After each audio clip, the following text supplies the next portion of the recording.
Page number 29, part number हो जाएगा आपका 5। ये चलते हैं।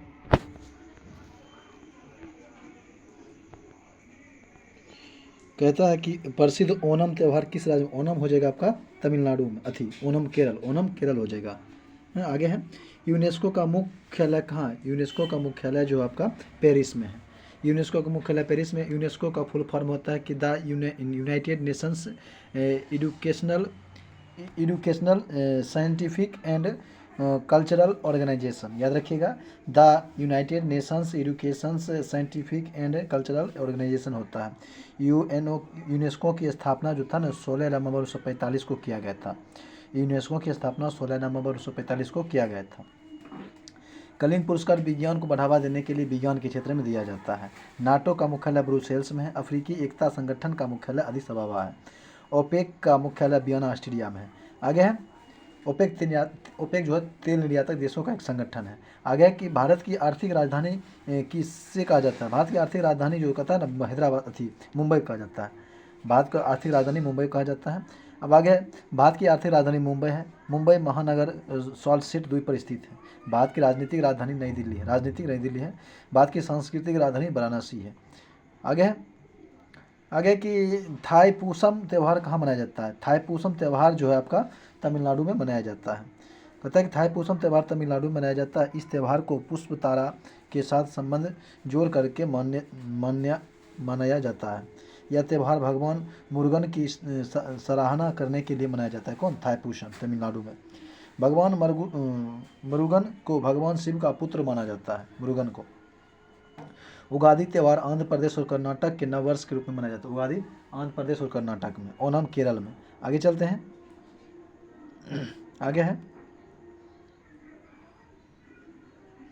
आगे कि तत्कार किस नृत्य का रूप है? तत्कार जो किस नृत्य का रूप है? तो तत्कार जो हो जाएगा आपका कथक उत्तर भारत एवं उत्तर प्रदेश की शास्त्रीय नृत्य है। इसका उद्देश्य अपने अभिनय के माध्यम से लोगों तक अपनी कथा प्रस्तुत करना होता है।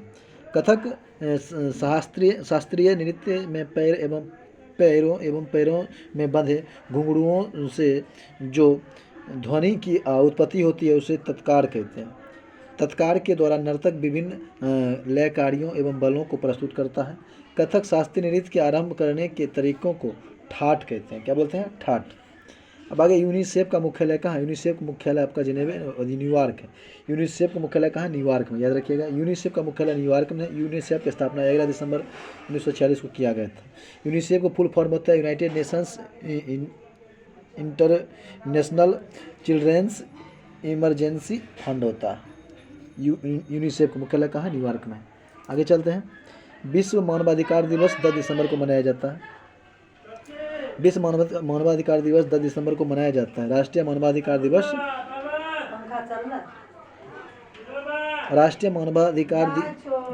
मानवाधिकार परिषद का गठन वर्ष 2006 में संयुक्त राष्ट्र महासभा द्वारा किया गया था। कहता है कि UNHRC का मुख्यालय जिनेवा स्विट्जरलैंड में है। 20 दिसंबर को अंतर्राष्ट्रीय मानव एकता अधिकार दिवस मनाया जाता है। 20 दिसंबर को राष्ट्रीय मानवाधिकार दिवस और 10 दिसंबर को अंतर्राष्ट्रीय मानवाधिकार दिवस। अब आगे 10 सितंबर को विश्व आत्महत्या रोकथाम दिवस मनाया जाता है। 10 सितंबर को विश्व आत्महत्या रोकथाम दिवस मनाया जाता है। 15 अक्टूबर को विश्व छात्र दिवस मनाया जाता है। आगे की किस कंपनी द्वारा रेलवे की शुरुआत पहली बार की गई थी? वो कंपनी का नाम था आपका ग्रेट इंडियन पेनिनसुला रेलवे। आगे चलते हैं।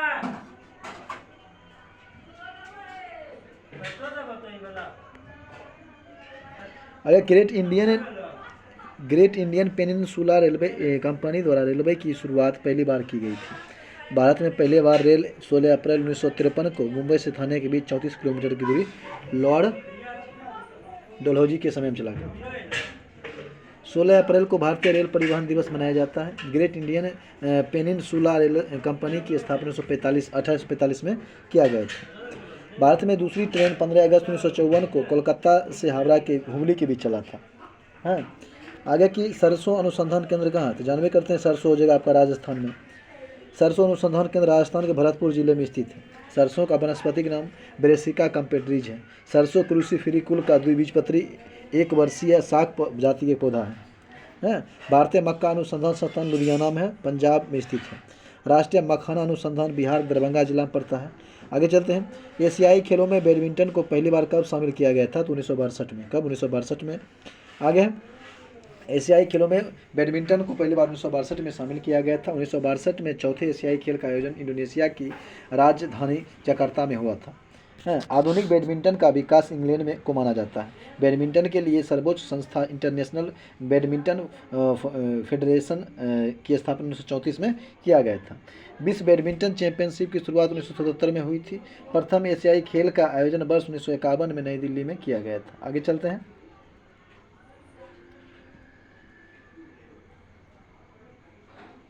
एंकर शब्दावली का उपयोग होता है। एंकर शब्दावली का उपयोग जो होता है ना, ये होता है आपका रिले रेस में होता है। रिले रेस में एंकर शब्दावली का उपयोग रिले रेस में होता है। एंकर लोग रिले रेस में फाइनल पोजीशन को जो है ना होता है।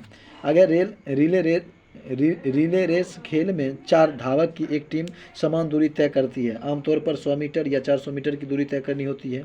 Relay race track and field event तथा यह ओलंपिक खेलों में एथलेटिक्स के अंतर्गत शामिल है।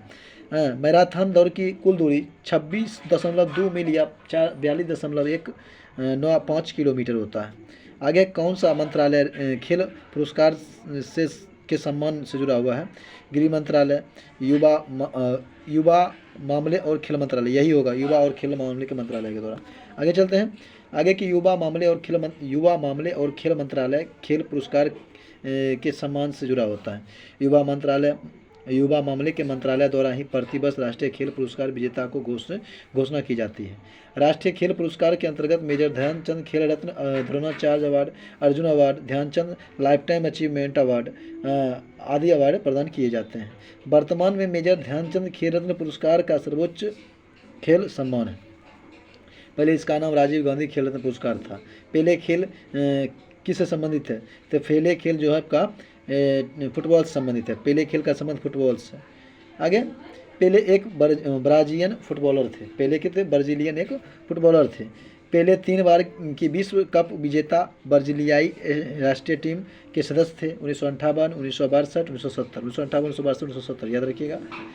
ब्राज़ीलों की सरकार ने पेले को राष्ट्रीय खजाना या धरोहर घोषित किया है। पुरुषों के चक्का एस्कीस का वजन होता है आपका 2.00 kg। अब आगे है। आगे पुरुषों के चक्का डिस्क का वजन जो होता है ना 2 किलोमीटर का होता है, 2 kg का होता है। कितना? 2 kg का होता है। महिलाओं के चक्का डिस्क का वजन 1 kg का होता है। पुरुष चक्का डिस्क धातु की डिस्क होती है। इसके वृत्ताकार गोले के अंदर रिम का प्रयोग किया जाता है जिसमें मोटाई 6 मिलीमीटर होती है। यूटोपिया का जो था लेखक कौन था? यूटोपिया का लेखक जो है आपका थॉमस मोर थे। कौन थे? थॉमस मोर याद रखिएगा। यूटोपिया का लेखक थॉमस मोर था। थॉमस मोर एक अंग्रेजी वकील, लेखक, पुनर्जागरण मानवतावादी और दार्शनिक थे। थॉमस मोर की पुस्तक यूटोपिया का प्रकाशन वर्ष 1516 ईस्वी में हुआ था। इस पुस्तक में अटलांटिक महासागर के एक काल्पनिक द्वीप के समाज का वर्णन मिलता है। आगे कि यूटोपिया शब्द का प्रयोग कल्पनाओं में चित्रित आदर्श समाज के संदर्भ में किया गया है। डिफेंस ऑफ द 7 सेक्रेमेंट्स के लेखक भी थॉमस मोर ही हैं। आगे कि रिपब्लिक के लेखक प्लेटो थे। रिपब्लिक के लेखक कौन? प्लेटो थे। ये अरस्तु के गुरु और सुकरात के शिष्य थे। अरस्तु को प्लेटो गुरु रहे, अरस्तु को प्लेटो को सुकरात याद रखिएगा। सिकंदर के गुरु अरस्तु के प्लेटो के सुकरात। आगे कि अशोक चक्र सौर पुरस्कार वर्ष कितना में दिया जाता है? 1952 से। आगे कि अशोक चक्र सौर पुरस्कार वर्ष 1952 में स्थापित किया गया था। अशोक चक्र 3 वर्गों में दिया जाता है। अशोक चक्र युद्ध के मैदान से दूर वीरता के लिए, साहसी कार्रवाई या आत्म बलिदान हेतु भारत का सर्वोच्च शांति सैन्य जो है आपका अल्पकरण है, मतलब अलंकार पुरस्कार है। आगे के भारत में वीरता पुरस्कार का वीरता क्रम परमवीर चक्र, अशोक चक्र, महावीर चक्र, कीर्ति चक्र और वीर चक्र और शौर्य चक्र याद रखिएगा। कौन हो जाए? परमवीर चक्र, अशोक चक्र, महावीर चक्र, कीर्ति चक्र, वीर चक्र और शौर्य चक्र हो जाएगा। भारत का सबसे बड़ा सैनिक पुरस्कार परमवीर चक्र है। भारत का सबसे बड़ा नागरिक पुरस्कार भारत रत्न है। आगे चलते हैं।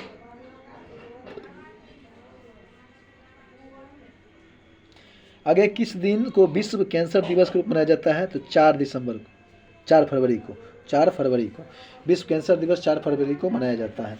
4 फरवरी को विश्व कैंसर दिवस के रूप में मनाया जाता है। आगे जानते हैं। 4 फरवरी को लुइस ब्रेल दिवस भी मनाया जाता है। 4 दिसंबर को भारतीय नौसेना दिवस मनाया जाता है। 4 मार्च को राष्ट्रीय सुरक्षा दिवस मनाया जाता है। भारत के किस राज्य में कटी बिहू उत्सव मनाया जाता है? अरुणाचल प्रदेश। कटी बिहू हो जाएगा आपका असम में। कटी बिहू असम में हो जाएगा। कटी बिहू असम में। दूध है। भारत में असम राज्य में कटी बिहू उत्सव का आयोजन किया जाता है। क्वाड में कौन से 4 मतलब देश समाविष्ट हैं? तो जो क्वाड हो जाएगा आपका भारत, अमेरिका हो जाएगा, जापान हो जाएगा, भारत हो जाएगा, ऑस्ट्रेलिया हो जाएगा। क्वाड हो जाएगा America, Japan, Bharat, Australia. Quad में अमेरिका, जापान, भारत, ऑस्ट्रेलिया याद रखिएगा। आगे क्वाड अमेरिका, जापान, भारत और ऑस्ट्रेलिया समष्टि किए गए हैं। क्वाड का उद्देश्य होता है भारत प्रशांत क्षेत्र में लोकतांत्रिक देशों के हितों की रक्षा करना और वैश्विक चुनौतियों का सामना करना। आगे है क्वाड की अवधारणा वर्ष 2007 में जापान के तत्कालीन प्रधानमंत्री शिंजो अबे के द्वारा प्रस्तुत किया गया था। आगे है जिमेक्स संयुक्त नौसेना अभ्यास। भारत जापान होना चाहिए जिमेक्स, ठीक है, भारत जापान। जिमेक्स संयुक्त सेना है भारत जापान का। सूर्य किरण हो जाएगा Bharat Nepal. Hand in hand Bharat चीन। हैंड इन हैंड, हाथ टू हाथ, भारत चीन। बरून हो जाएगा भारत फ्रांस। बरून हो जाएगा भारत फ्रांस। इंद्रधनुष सैन्य अभ्यास हो जाएगा भारत और अमेरिका, ये यूके के बीच। आगे चलते हैं। अब आगे है आपका भारत में नवरात्रि पर्व पर मैकडोनाल्ड विशुद्ध निरामिष हो जाता है। उदाहरण है किसका? ये उदाहरण है आपका भूस्थानीकरण का। भारत में नवरात्रि पर्व पर मैकडोनाल्ड विशुद्ध निरामिष हो जाता है या भूस्थानीकरण का उदाहरण है। आगे है किसी खास समय विशेष में विशेष स्थान या क्षेत्र में किसी विशेष व्यंजनों की प्रधानता स्थानीयकरण तथा भूस्थानीयकरण कहलाता है। आगे की McDonald corporation hamburger fast food रेस्टोरों की विश्व की सबसे बड़ी श्रृंखला है। आगे किस माह में भारतीय वायुसेना दिवस मनाया जाता है? तो हो जाएगा आपका अक्टूबर में होना चाहिए सर। हाँ, अक्टूबर में 8 अक्टूबर को। हाँ चलिए ठीक है, 8 अक्टूबर को मनाया जाता है। वायुसेना दिवस 8 अक्टूबर को मनाया जाता है। नौसेना 4 दिसंबर को मनाया जाता है। थल सेना 15 जनवरी को। आगे के राष्ट्रीय खेल दिवस 29 जुलाई को मनाया जाता है मेजर ध्यानचंद के जन्मदिन पर। मेजर ध्यानचंद का जन्म 29 अगस्त 1905 को कहाँ हुआ था? इलाहाबाद में हुआ था। मेजर ध्यानचंद का जन्म कब हुआ था? 29 अगस्त 1900। अच्छी राष्ट्रीय खेल दिवस जो था 29 अगस्त को मनाया जाता है, ठीक है ना। मेजर ध्यानचंद के जन्म दिवस पर कब हुआ था? 1905 में। कहाँ? इलाहाबाद में हुआ था। हॉकी का जादूगर मेजर ध्यानचंद को कहा जाता है। राष्ट्रीय खेल दिवस ध्यानचंद के जन्म दिवस पर ही मनाया जाता है। ध्यानचंद ने गोल नाम से पुस्तक भी लिखा था। पुस्तक का पाकिस्तान का राष्ट्रीय खेल हॉकी है। भारत में आधिकारिक तौर पर किसी खेल को राष्ट्रीय खेल का दर्जा नहीं दिया गया है।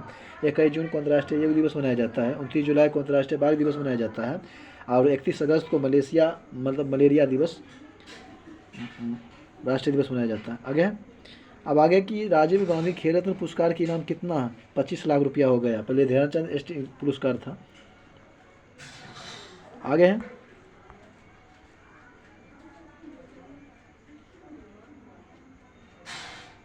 राजीव गांधी खेल रत्न पुरस्कार की इनाम राशि 25 लाख है। राजीव गांधी खेल रत्न पुरस्कार का नाम बदल करके 6 अगस्त 2021 ईस्वी को मेजर ध्यानचंद खेल रत्न पुरस्कार कर दिया गया है।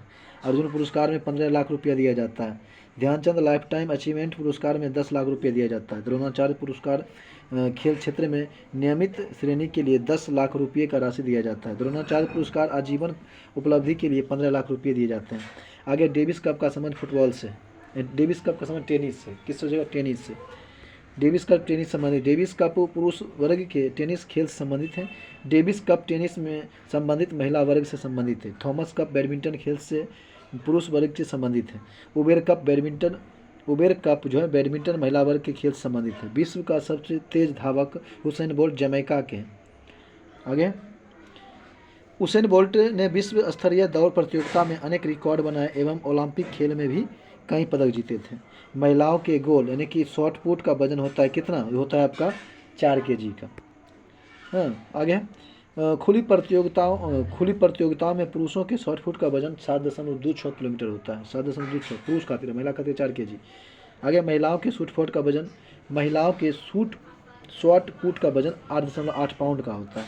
जिगर शब्द का संबंध किससे हो जाएगा, जिगर हो जाएगा सतीश से, क्या बोलते हैं, बिलियर्डर से, जिगर बिलियर्ड से हो जाएगा। जिगर शब्द का संबंध बिलियर्डर से। आगे चलते हैं।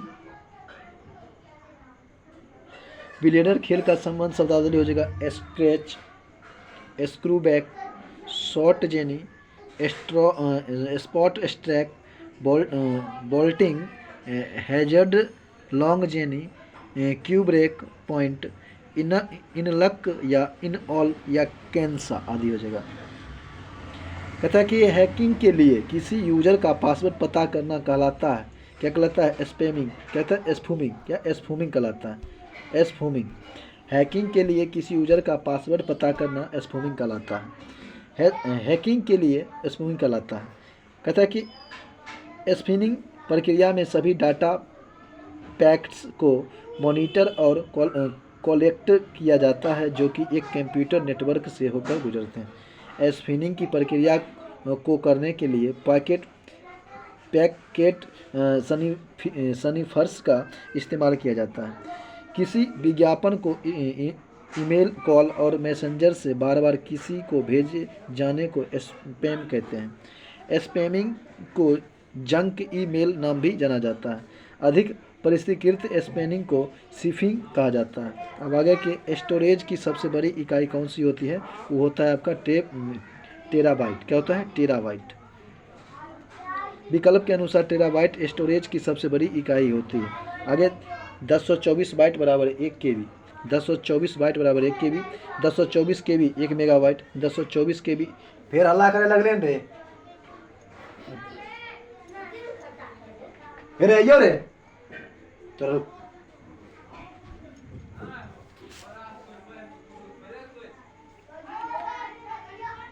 1024 KB बराबर 1 मेगाबाइट, 1024 MB बराबर 1 GB,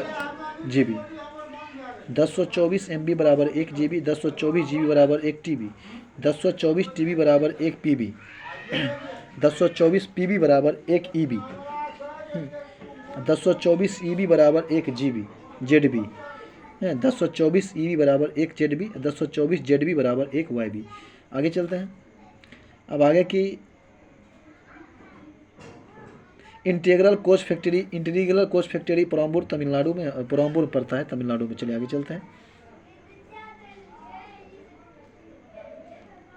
आगे है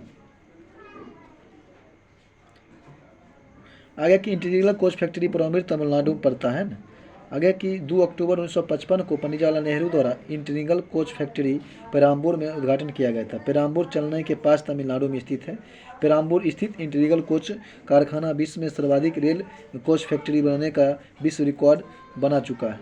rail coach factory Kapurthala Punjab में स्थित है। Rail coach factory Kapurthala Punjab में स्थित है। रेल वेल फैक्ट्री, कहता है कि rail well factory Yelahanka Karnataka में स्थित है। रेल वेल प्लांट बेला बिहार में स्थित है। कहता है कि electronical rail engine factory Madhepura Bihar में स्थित है। कहते हैं diesel engine factory Marhaura Bihar में है। बनारस लोकोमोटिव वर्क्स यह उत्तर प्रदेश में है। चित्ररंजन लोकोमोटिव्स पश्चिम बंगाल में। आगे मध्य रेल मंडल का मुख्यालय कहाँ है, मध्य खोजेगा आपका मुंबई VT, मुंबई CST। आगे मध्य रेलवे मंडल का मुख्यालय मुंबई CST है। वर्तमान में भारत में 18 रेलवे जोन है। 17वां railway zone Kolkata metro rail को बनाया गया है। 18वां रेलवे जोन दक्षिण भारत तटीय रेलवे को बनाया गया है जिसका मुख्यालय विशाखापट्टनम है। 18वें रेलवे जोन 1 अप्रैल 2009 को बनाया गया था। उत्तरी रेलवे जोन का मुख्यालय नई दिल्ली में। पूर्वी रेलवे जोन का मुख्यालय कोलकाता में। पूर्वी मध्य रेलवे जोन का मुख्यालय हाजीपुर में। और उत्तरी पश्चिमी रेल का मुख्यालय कहाँ है आपका, जयपुर में।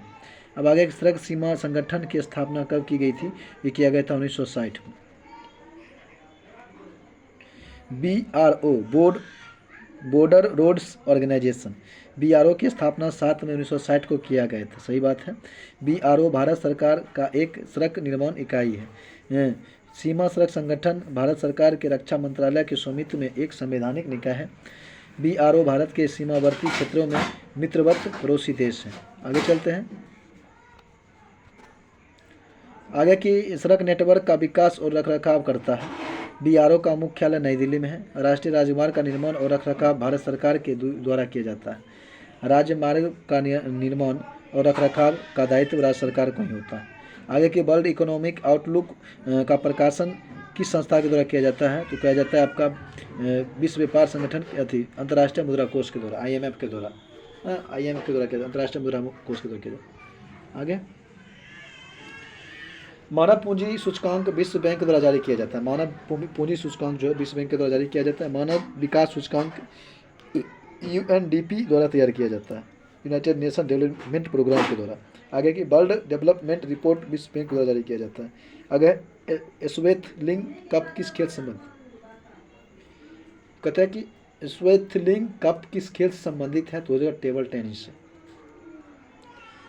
टेबल टेनिस खेल से संबंधित कप, ट्रॉफी एवं एशिया कप हो गया, बर्न ब्लैक ट्रॉफी हो गया, कोरबिलियन कप हो गया, इलेक्ट्रा गोल्ड कप हो गया, गैस्पर गिस्ट प्राइज हो गया, लक्ष्मी कप हो गया, रामानुजन कप हो गया, पिथापुरम कप हो गया, त्रिवेंकोर कप हो गया, यूथॉन्ट कप हो गया, ये सभी होगा।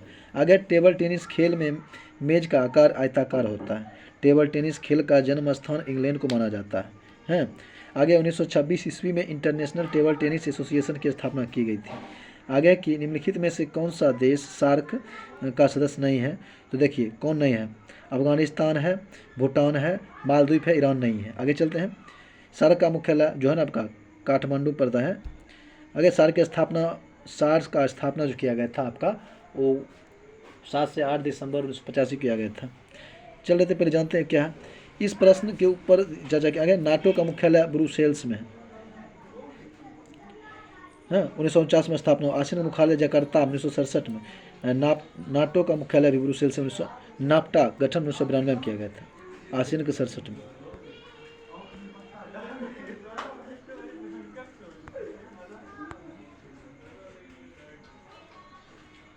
आगे है कीव किसकी राजधानी है? यूक्रेन की राजधानी है, फिलहाल अभी चर्चा में है। यूक्रेन को bread basket of the world भी कहा जाता है। स्विट्जरलैंड की राजधानी वर्न है। स्विट्जरलैंड को पृथ्वी का स्वर्ग भी कहा जाता है। स्वीडन की राजधानी स्टॉकहोम है। स्पेन की राजधानी मैड्रिड है। बास्केटबॉल के मैदान को क्या कहते हैं? कोर्ट न कहते हैं, कोर्ट कहते हैं। बास्केटबॉल के मैदान को कोर्ट कहते हैं, कोर्ट। बास्केटबॉल के मैदान को कोर्ट कहते हैं। यह एक आयताकार खेल क्षेत्र होता है। अंतर्राष्ट्रीय बास्केटबॉल प्रतियोगिता में कोर्ट की संख्या 28 मीटर और चौड़ाई 15 मीटर होती है। वही NBA के कोर्ट की लंबाई 29 मीटर और चौड़ाई 15 मीटर की होती है। बास्केटबॉल का आविष्कार जो है दिसंबर 1891 में कनाडा के जेम्स डब्ल्यू नाइस्मिथ ने किया गया था। 1936 में बास्केटबॉल को ओलंपिक में शामिल किया गया। टेबल टेनिस के ग्राउंड को कोर्ट कहते हैं। कोर्स गोल्फ खेल से संबंधित है। आगे कौन सी ताप विद्युत परियोजना महाराष्ट्र में स्थित नहीं है? तो महाराष्ट्र में नहीं है आपका ट्रॉम्बे महाराष्ट्र में है। कहलगांव नहीं है, कहलगांव हो जाएगा भागलपुर पड़ता है बिहार में। आगे चलते हैं। चंद्रपुर है, तरोड़ा है। आगे चलते हैं। आगे कि कौन सा देश G20 का सदस्य नहीं है? G20 का सदस्य नहीं है। भारत तो है, ये है। बांग्लादेश नहीं है, फ्रांस है, तुर्की है। G20 समूह का एक अंतर सरकारी मंच है जिसमें 19 संप्रभु देश, यूरोपीय संघ EU और अफ्रीका संघ AU भी शामिल है। यह वैश्विक अर्थव्यवस्था से संबंधित प्रमुख मुद्दों जैसे कि अंतर्राष्ट्रीय वित्तीय स्थिरता, जलवायु परिवर्तन और सतत विकास को भी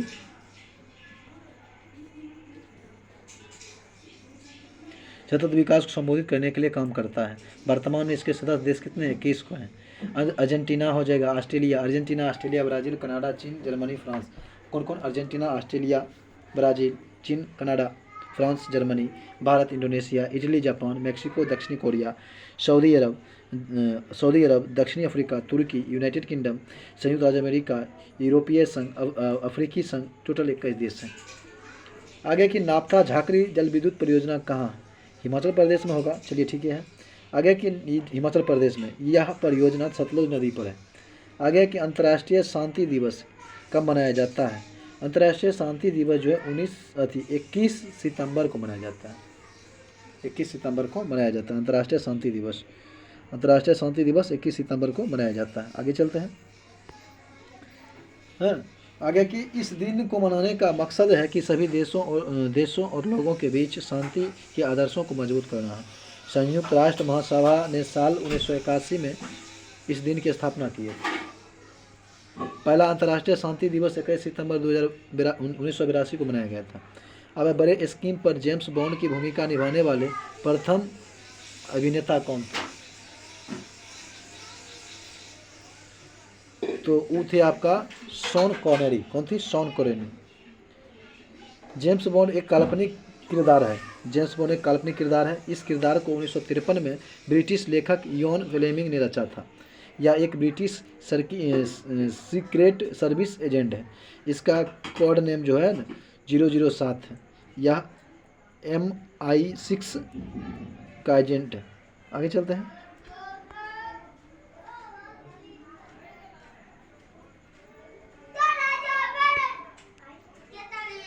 आगे कि भारत में एक्सपोर्ट प्रीपेओरेंस इंडेक्स आबै छियो, सुनली आबै छियो तब भोरे तो पढ़ाई भी बता कर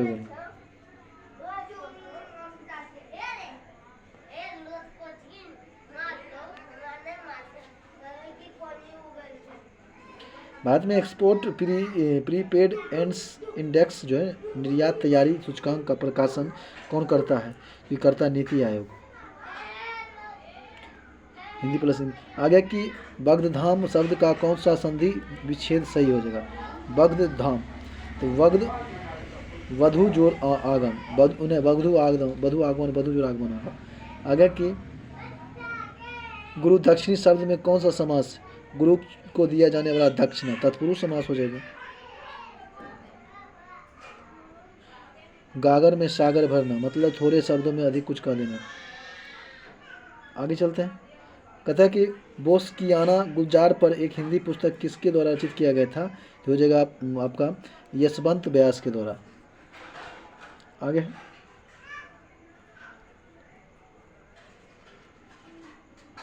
यह पुस्तक गुलजार के जीवन की उनकी फिल्मों, कविता, दर्शन, जीवन शैली, पसंद और नापसंद के माध्यम से नेविगेट करती है।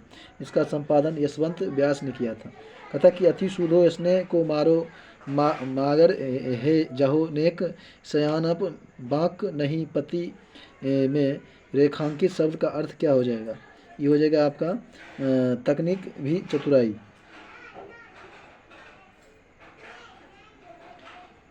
चलिए आगे चलते हैं, हिंदी छोड़ते हैं। आगे की दोषपूर्ण शिक्षा प्रणाली का प्रतिफल क्या होता है? वह तो युवा अशांति होता है। आगे की देशपूर्ण युवा शांति होता है। आगे कहते हैं दोषपूर्ण शिक्षा प्रणाली के कुछ प्रतिफल भी हैं कि शिक्षित बेरोजगारी में वृद्धि हो जाता है, युवा अशांत हो जाता है और शिक्षा और रोजगार के अवसरों के बीच कोई संबंध ही नहीं रहता है। व्यवहारिक प्रशिक्षण और उपयोगी कौशल की कमी हो जाती है। सीखने के परिणामों और नौकरी की ज़रूरत के बीच समन्वय की कमी होती है। आगे चलते हैं।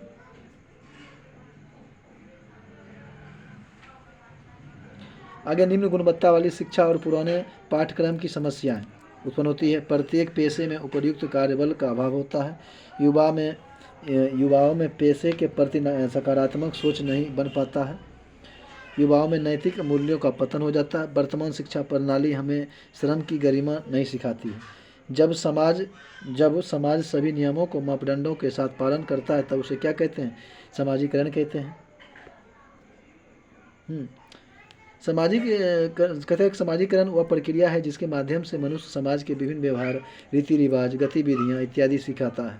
समाजीकरण की प्रक्रिया में समुदाय अपने सदस्यों को सामाजिक रूप से स्वीकार होने के लिए समाज में मापदंडों और मूल्यों के बारे में शिक्षित करते हैं। समाजीकरण के माध्यम से ही व्यक्ति समाज और सांस्कृतिक क्षेत्र में प्रवेश करता है और समाज के विभिन्न समूहों को सदस्य बनाता है। समाजीकरण की प्रक्रिया में बच्चे अपने परिवार के आसपास के समाज और मित्रों के साथ अंततः क्रिया करना शुरू कर देता है। बच्चा छात्रों के साथ खेलना शुरू करता है और उस समय वह पारंपरिक विनिमय और संचरण में सीखता है।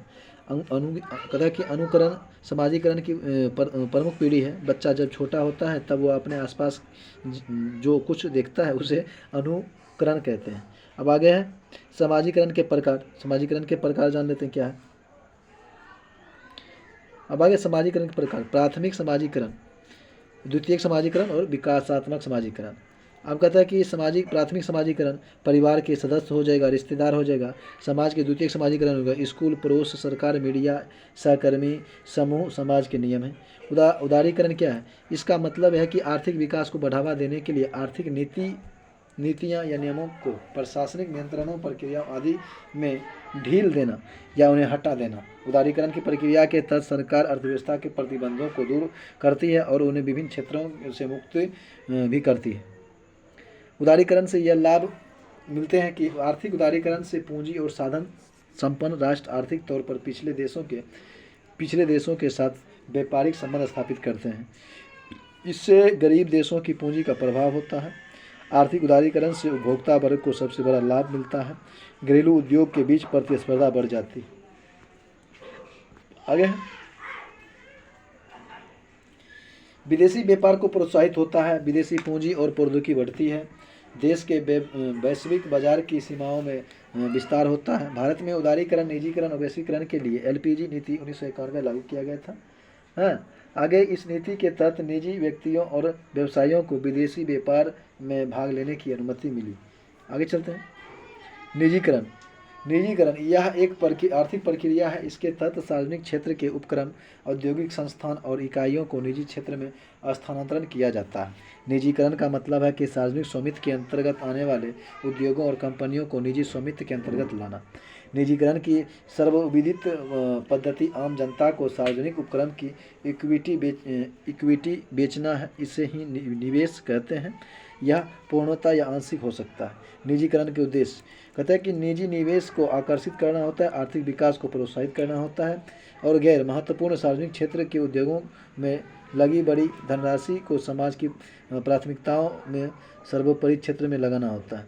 अब आगे कि कौन सा भारत में जाति प्रथा का वर्णन नहीं है, तो वही विवाह समूह के सदस्यों के बाहर ही हो सकता है, यही नहीं है। जाति प्रथा में विवाह हमेशा जाति के अंदर होता है। जाति व्यवस्था भारतीय समाज की एक अलग और अनोखा विशेषता है जो विश्व किसी और समाज में देखने को नहीं मिलता है। विश्व में किसी और समाज में जाति व्यवस्था की कुछ विशेषताएं हैं।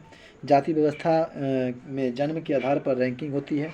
जाति व्यवस्था में जन्म के आधार पर सदस्यता होती है। आगे चलते हैं।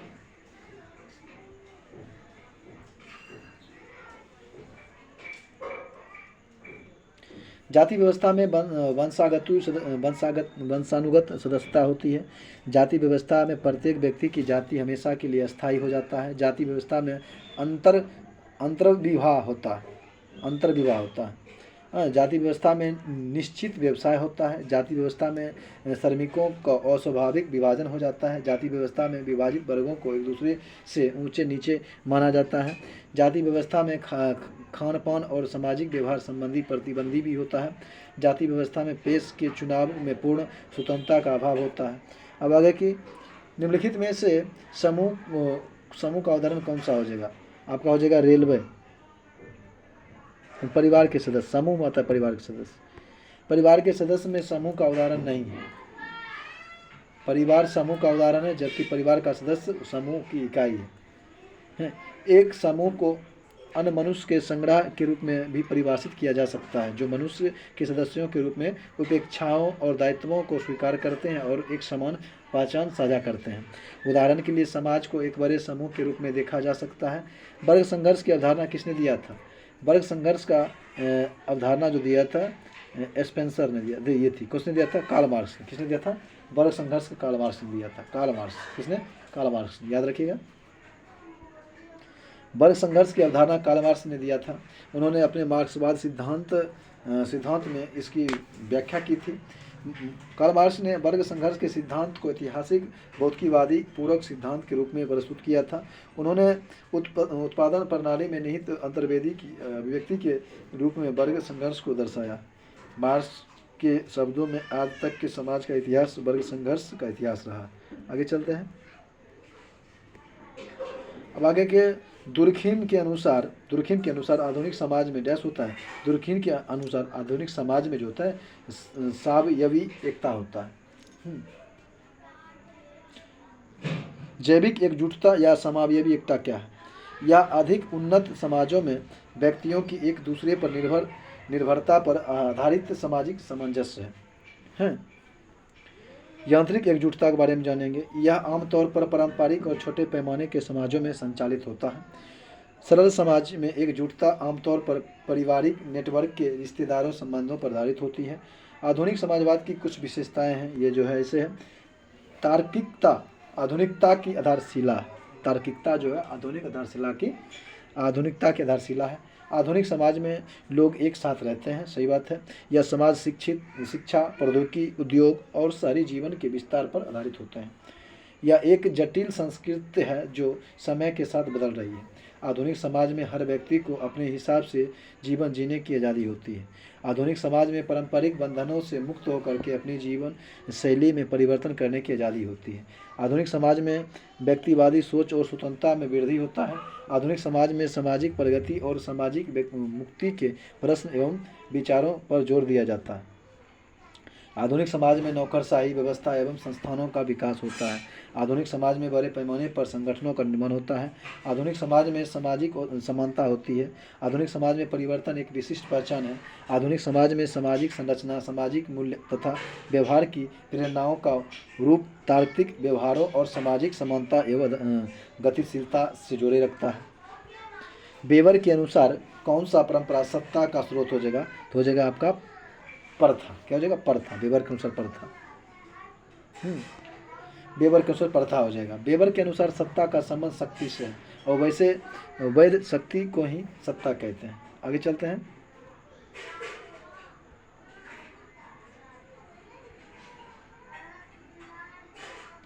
वेबर ने सत्ता के वर्गीकरण का प्रयास किया था। उन्होंने नौकरशाही व्यवस्था को संवैधानिक सत्ता का सबसे प्रमुख उदाहरण माना था।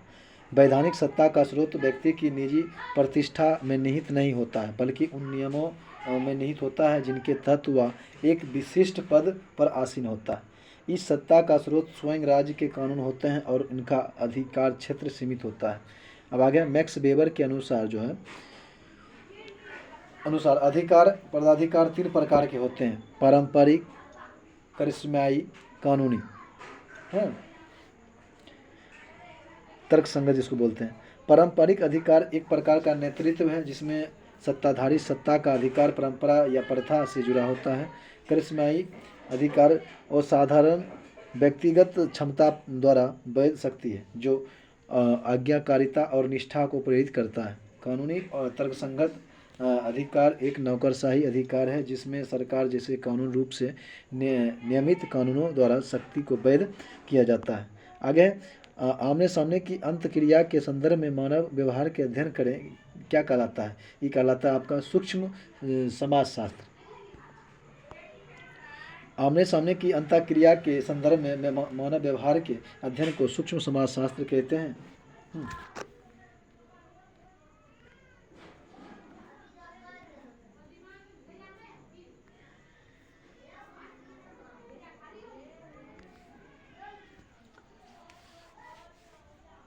बड़े समूहों, संगठनों तथा सामाजिक व्यवस्थाओं का अध्ययन जो है अध्ययन जॉन ऑगस्ट कॉमेट को अध्ययन करना समष्टि सामाजिक अर्थशास्त्र कहलाता है। सामाजिक शास्त्र का जनक जो है तब का ऑगस्ट कॉमेट को कहा जाता है। समाजशास्त्र मानव समाज का अध्ययन है। अब आगे कहता है कि सामाजिक मूल्यों को आत्मसात करने की प्रक्रिया को क्या कहते हैं? उसको कहते हैं समाजीकरण। जिस क्रिया के माध्यम से बच्चा समाज में मूल्यों और मापदंडों और समाज में रहने के तरीके आत्मसात करता है, वह समाजीकरण की प्रक्रिया कहलाती है। आज यहीं तक 38।